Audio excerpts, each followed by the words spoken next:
El Príncipe Tulicio, 5 relatos orales del litoral pacífico. Compilación y prólogo, Alfredo Vanini. Prólogo. No hay ni ha habido jamás en parte alguna un pueblo sin relatos. Fue la afirmación categórica de los estructuralistas por boca de Roland Barthes. El relato, oral o escrito, en verso o en prosa, corre parejo con la historia de la humanidad. El relato oral en el litoral pacífico colombiano es también parte de nuestra historia subterránea, es también la magia de la expresión traducida en el ritual de oír y ser oído, y crear un universo propio que entremezcle la ficción y la realidad del ahora cotidiano. El Pacífico posee una cultura que respira música y verbo, es decir, ritmo. Los poetas populares del litoral, decimeros, asumen lo que los aztecas precortesianos llamaban con justicia la palabra florida. Uno de los mejores decimeros que he conocido, José Anilo Sinisterra, del río Saija, me enseñó que para ser cantador, poeta, en todo el caso, había que tener perlas en la boca, lo que equivale a aquello que veneraban los aztecas en la palabra de los artistas del canto. Tanto el relato como la poesía populares, en sus múltiples formas, configuran en el Pacífico la llamada civilización de la oralidad. Germán de Granada define al Pacífico como una sociedad de grandes retenciones culturales, homogénea, tradicional, técnica y económicamente simple, con intereses centrados en la familia y la religión, en oposición tipológica a la sociedad urbana. Penetrar en esta zona es encontrarse con elementos sorprendentes, con giros arcaizantes en el habla, sobre todo en las tradiciones mineras de la parte media y alta de los ríos, que tienen su máxima expresión en la literatura oral. Lo africano y lo español sobre todo dejaron expresiones que perviven intactas desde el siglo XVII, vocablos que pueden encontrarse en el Quijote. El largo periodo de dominación española en América Latina y particularmente la implantación minero-esclavista en el litoral pacífico colombiano crea las condiciones para la apropiación de algunos elementos literarios traídos por los conquistadores. El que se adentre en la región ya no se sorprenderá si encuentra en boca de sus cantores populares la historia de Carlomagno. Muchos abuelos guardan en sus baúles las leyendas de Roldán y Oliveros, de Fierabrat y Ganalón. La canción de gesta francesa y el romancero español dejaron huellas imborrables en el Pacífico.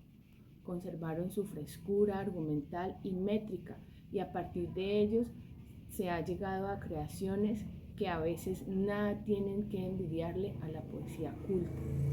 Desgraciadamente, esta forma expresiva está en vías de extinción por el relevo generacional y la invasión urbana, por la desruralización. Esta literatura, hecha por analfabetos, tradicional y anónima, guarda sus correspondencias con las de otras zonas de Colombia, de Latinoamérica y de la misma España. Lo africano, en gran parte destruido por la dominación, conserva sin embargo su predisposición. Las naciones negras veneraban también la palabra sabia y poderosa, los hechos guerreros. El elemento indígena enriquecerá también a una nueva cultura en formación que empezó a asentarse sobre las orillas de los ríos y el mar, libres y dedicados a una producción de subsistencia.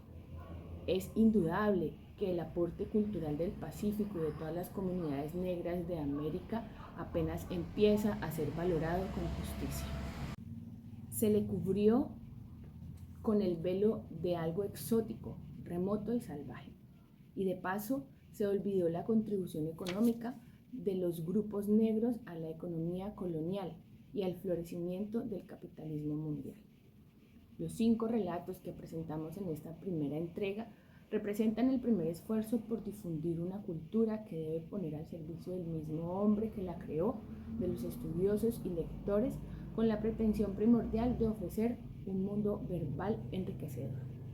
Hay algunas características que recorren la mayoría de los relatos del Pacífico: su arcaísmo, la deformación del tiempo, reyes y caballeros de buen valer venidos a menos, pícaros enaltecidos, relaciones de tipo feudal mezclados con una mentalidad moderna, grandiosas fórmulas narrativas que hacen pensar en cierta literatura antigua, reflexiones sobre el acontecer de la vida y aventura de los hombres y sobre todo el desquite que se emprende contra las viejas dominaciones. La monarquía y sus satélites son Hay algunas características que recorren la mayoría de los relatos del Pacífico: su arcaísmo, la deformación del tiempo, reyes y caballeros de buen valer venidos a menos, pícaros enaltecidos, relaciones de tipo feudal mezcladas con una mentalidad moderna, grandiosas fórmulas narrativas que hacen pensar en cierta literatura antigua, reflexiones sobre el acontecer de la vida y aventuras de los hombres, y sobre todo el desquite que se emprende contra las viejas dominaciones. La monarquía y sus satélites son ridiculizados y reducidos a instituciones o personas sin poder alguno. Todas estas características enmarcan un quehacer verbal para divertir y aleccionar, para congregar a los hombres y mujeres en torno a los infinitos duelos argumentales que protagonizan los decidores profesionales en las casas ribereñas. Otras veces se pone en movimiento la naturaleza, su fauna y flora, y se personifican en animales claves las virtudes y defectos, conductas aprobadas o vituperadas, astucia, envidia, soberbia, viveza o cortedad de espíritu, ponderando condiciones que son vitales para sobrevivir en un medio difícil. Tío tigre, tío león, tía tortuga, etc., son parte de un universo de fabulación y a la vez de normatividad. Toda esta literatura es, para decirlo con Germán de Granda, un subsistema comunicativo dentro de la sociedad total. El pícaro ladrón y el príncipe Tulicio fueron recopilados en el río Guaujuay, municipio de Guapi, departamento del Cauca.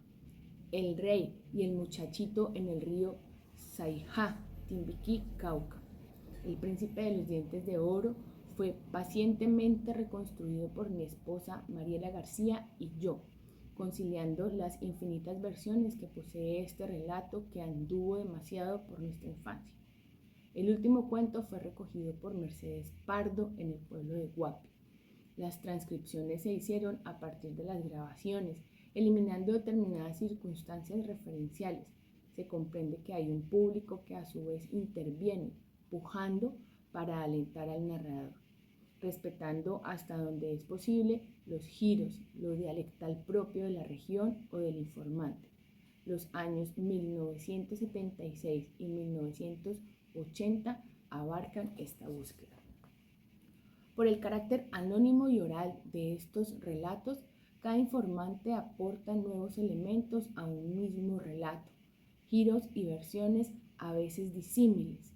Gracias a ellos por permitirnos esta primera recopilación que marca el inicio de una serie de publicaciones sobre el litoral pacífico, producto de una cultura creada en situaciones adversas. Estos relatos revelan, de todos modos, la poderosa imaginación de un pueblo en donde la respuesta humana ha sido más bondadosa que los condicionamientos económicos y que la propia tiranía del marginamiento. Alfredo Banín.